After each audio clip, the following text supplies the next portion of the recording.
다니엘 10장 티그리스 강가에서 본 환상. 페르시아의 고레스 왕 3년에 바빌론 이름으로 벨드사살이라고 하는 다니엘이 한 메시지를 깨달았다. 그것은 큰 전쟁에 대한 진상을 알려주는 메시지였다. 그는 계시를 받아 그 메시지의 뜻을 깨달았다. 그때에 나 다니엘은 예루살렘을 위해 3주간 애곡하는 시간을 갖고 있었다. 나는 간단한 음식만 먹었고 조미료나 고기나 포도주는 입에 대지 않았다. 3주가 지나기 전에는 목욕도 하지 않고 면도도 하지 않았다. 첫째 달 24일에 나는 큰 강 티그리스 강둑에 서 있었는데 거기서 위를 올려다보고 깜짝 놀랐다. 허리에 순금 허리띠를 메고 모시옷을 입은 어떤 이가 거기에 있었다. 그의 몸은 보석 조각처럼 단단하고 반짝였으며 얼굴은 빛났고 눈은 횃불처럼 이글거렸다. 팔과 발은 청동처럼 광채가 났고 깊이 울리는 음성은 거대한 합창소리 같았다. 그 광경을 나 다니엘 혼자서만 보았다. 같이 있던 다른 사람들은 그 광경을 보지 못했는데도 두려움에 사로잡혀 모두 도망쳐 숨었다. 사람들이 모두 떠나 홀로 남겨진 나는 무릎이 후들후들 떨리고 얼굴에 핏기도 가셨다. 그때 그의 음성이 들려왔다. 그가 말하는 소리에 나는 정신을 잃은 채 얼굴을 땅바닥에 대고 쓰러졌다. 그러자 어떤 손이 나를 어루만지더니 내 손과 무릎이 땅에 닿도록 일으켰다.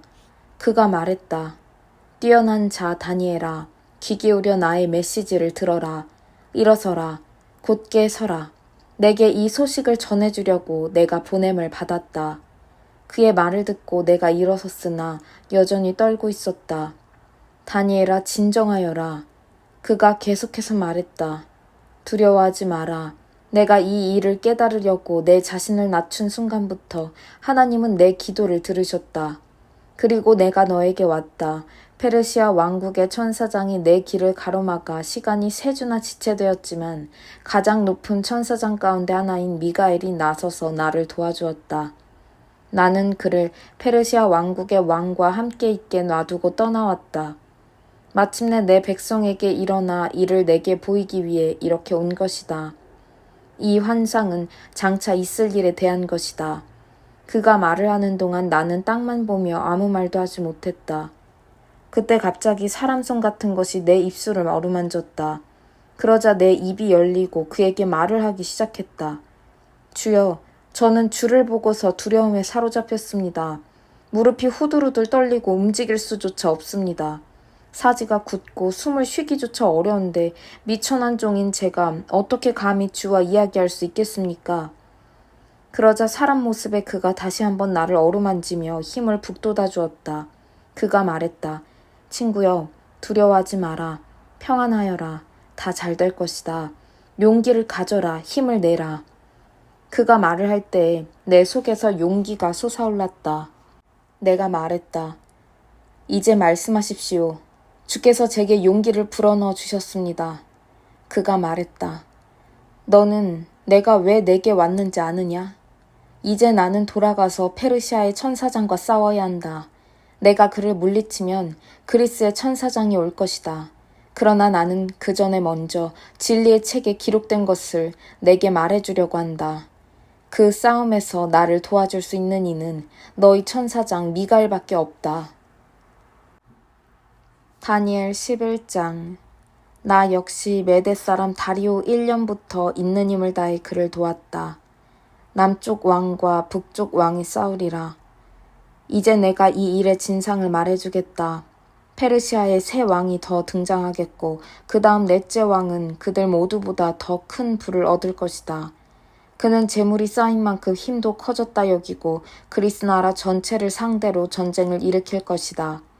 그때 한 강력한 왕이 나타나서 거대한 영토를 차지하고 세상을 좌지우지할 것이다. 그러나 전부를 장악하듯 보였던 권력의 정점에서 그의 나라는 동서남북 사방 넷으로 나뉠 것이다. 그의 상속자들은 아무것도 얻지 못하고 그의 왕위도 계승하지 못할 것이다. 다른 자들이 그것을 놓고 쟁탈전을 벌여 나눠 가질 것이다. 그 후 남쪽 왕이 강해지겠으나 그의 제후들 중 하나가 그보다 강력해지면서 더 큰 영토를 다스리게 될 것이다. 수년 후에 남쪽 왕과 북쪽 왕은 협정을 맺고 평화조약을 굳건히 하기 위해 남쪽 왕의 딸과 북쪽 왕이 결혼을 하게 될 것이다. 그러나 그녀의 영향력은 약화되고 그녀의 아이도 살아남지 못할 것이다. 그녀와 그녀의 종들, 그녀의 아이와 그녀의 남편 모두 배신당하고 말 것이다.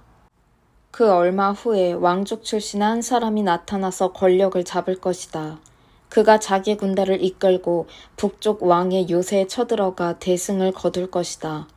그는 그 나라의 양철 신상과 그것에 딸린 금은 장신구들을 모조리 수레에 싣고 이집트로 가져갈 것이다. 후에 전력을 회복한 북쪽 왕이 남쪽 왕의 지역으로 쳐들어가겠지만 성공하지 못할 것이다. 그는 결국 퇴각하고 말 것이다. 그러나 이후 그의 아들들이 대군을 일으켜 남쪽 요새로 물밀듯이 쳐들어갈 것이다. 격분한 남쪽 왕이 전장에 나가 북쪽 왕과 그의 대군과 싸워 대승을 거둘 것이다. 들판에 널린 시체들이 다 치워지기도 전에 피해 광분한 그는 더 나아가 수만 명을 죽이는 대학살을 자행할 것이다. 그러나 그의 승리는 오래가지 못할 것이다. 처음보다 더 큰 군대를 규합한 북쪽 왕이 엄청난 군사와 물자를 동원해 수년 후에 다시 쳐들어올 것이기 때문이다.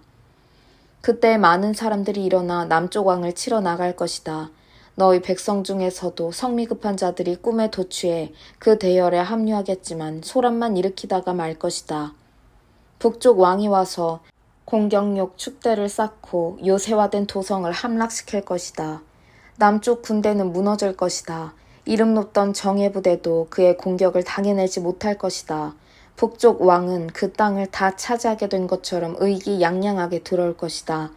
그는 아름다운 지역, 팔레스타인을 점령하고 그곳에 주둔할 것이다.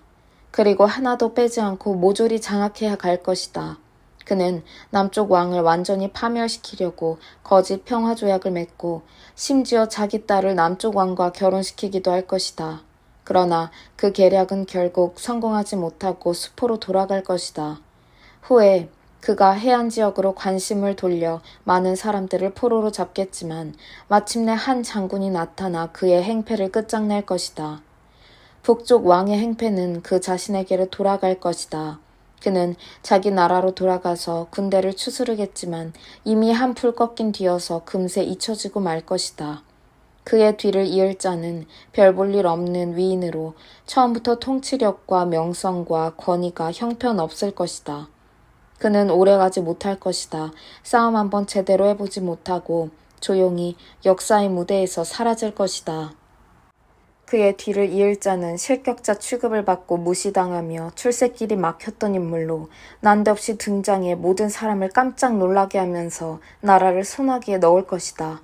그는 불도저처럼 밀어붙여 원수들을 모조리 깔아뭉개고 심지어는 그와 동맹을 맺고 왕위에 오른 왕까지 짓뭉개버릴 것이다. 휴전협정을 맺어놓고도 서슴지 않고 위반하며 몇몇 신복과 이를 도모해 마침내 정권을 장악할 것이다. 그는 비옥한 지방들을 골라 내키는 대로 침공할 것이다. 닥치는 대로 빼앗고 추종자들과 함께 사치와 향락을 일삼는 그의 행패는 그의 가까운 조상이나 먼 조상 모두를 능가할 것이다. 그는 요새 도성들을 칠 계획을 세우지만 결국 근시안적인 계획이 있었음이 드러날 것이다. 또 그는 남쪽 왕을 치려고 대군을 모아 전의를 불태울 것인데 남쪽 왕도 이에 응해 자기 군대를 더 큰 대군을 모으고 싸울 태세를 갖출 것이다. 그러나 그 기세는 오래가지 못할 것이다. 내부 배신자의 악한 음모에 휘말려 그의 왕실이 벌집을 쑤셔놓은 것처럼 될 것이기 때문이다. 남쪽 왕의 군대는 박살이 나고 전장은 시체로 뒤덮일 것이다. 그 두 왕은 서로 음흉한 계략을 품고 협상 자리에 앉아서 거짓말을 주고받을 것이다. 그러나 그 거짓투성이 조약으로 얻는 것은 아무것도 없을 것이다. 이것이 끝이 아니다. 이야기가 끝나려면 아직 멀었다. 북쪽 왕은 노획물을 가득 싣고 자기 나라로 되돌아가는 귀국길에 거룩한 언약을 깨뜨리겠다는 생각을 할 것이다. 1년 후에 그는 다시 남쪽을 침공해 올 것이다. 그러나 두 번째 침공은 첫 번째 침공에 훨씬 못 미칠 것이다. 로마 배들이 당도하면 그는 꽁무니를 빼고 그의 나라로 달아날 것이다. 그러나 귀국길에 그는 거룩한 언약에 대해 분이 가득하게 될 것이다. 그는 거룩한 언약을 배신한 자들의 뒤를 봐주며 그들을 우대할 것이다. 그의 경호 부대원들이 성소와 성체에 난입해 그곳을 더럽힐 것이다. 그들은 매일 드리는 예배를 폐하고 신성 모독적이고 역겨운 우상을 그곳에 세울 것이다. 북쪽 왕은 거룩한 언약을 배신한 자들을 감언 이설로 꿰어 매수할 것이다. 그러나 용기를 내어 하나님께 충성을 다하는 이들은 완강히 저항할 것이다. 심지가 곧은 이들은 스스로 모범을 보여 사람들에게 옳고 그름을 가르칠 것이다. 그들은 한 시절 동안 극심한 시련을 겪을 것이다. 어떤 자들은 살해되고 어떤 자들은 화형을 당할 것이며 어떤 자들은 포로로 끌려가고 어떤 자들은 약탈을 당할 것이다. 극심한 시련 중에 그들은 약간의 도움을 얻겠지만 충분하지는 않을 것이다. 도움을 주는 자들도 마지못해 도와줄 것이다. 심지가 곧고 충성스런 이들은 이 시련을 통해 단련되고 씻기며 정화될 것인데 이야기가 끝나려면 아직 멀었기 때문이다. 한편 북쪽 왕은 계속 제멋대로 날뛸 것이다.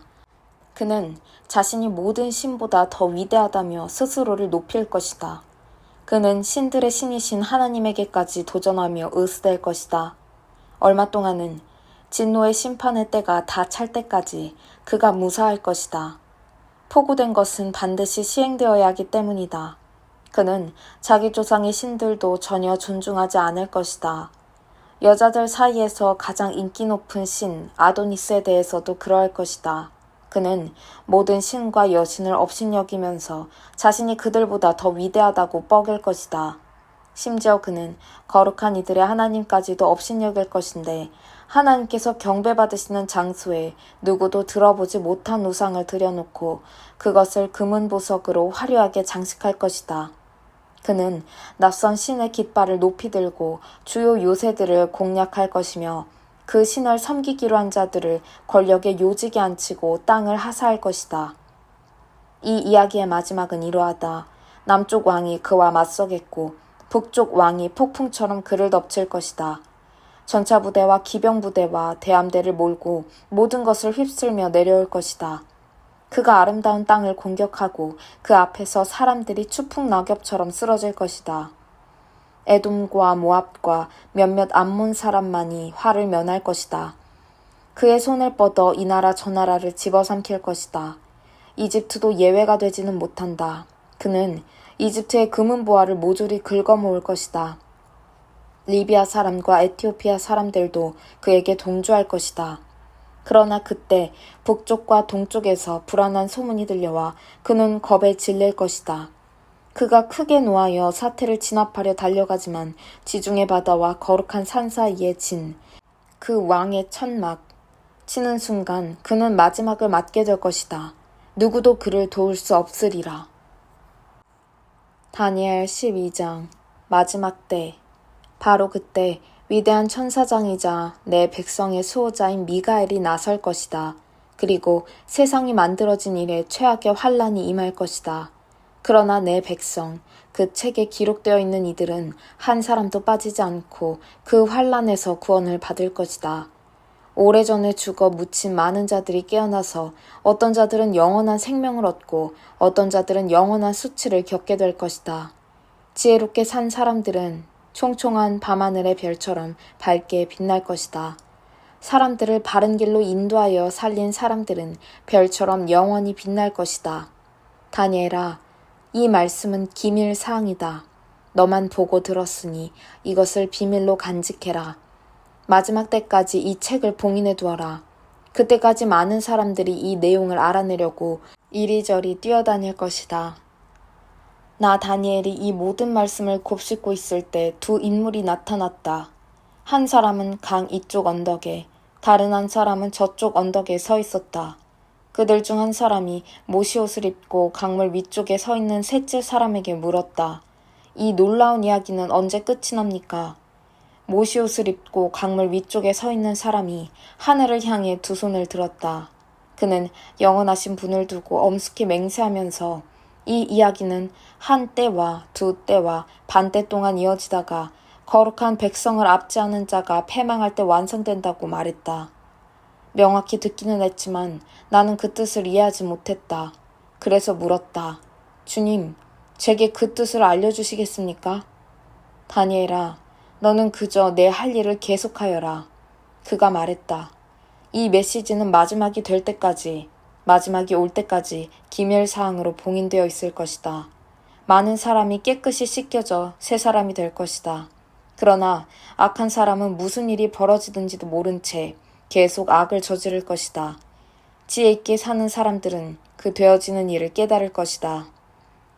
매일 드리는 예배가 성전에서 사라지고 그 자리에 역겹고 흉측한 우상이 세워지는 때로부터 1290일이 흐를 것이다. 1335일 동안 인내하며 견디는 사람들은 진실로 복되다. 그러니 내가 어떻게 해야겠느냐. 불안해하거나 염려하지 말고 내 할 일을 해나가라. 마음을 편히 가져라. 모든 일이 끝날 때 너는 일어나서 상급을 받을 것이다.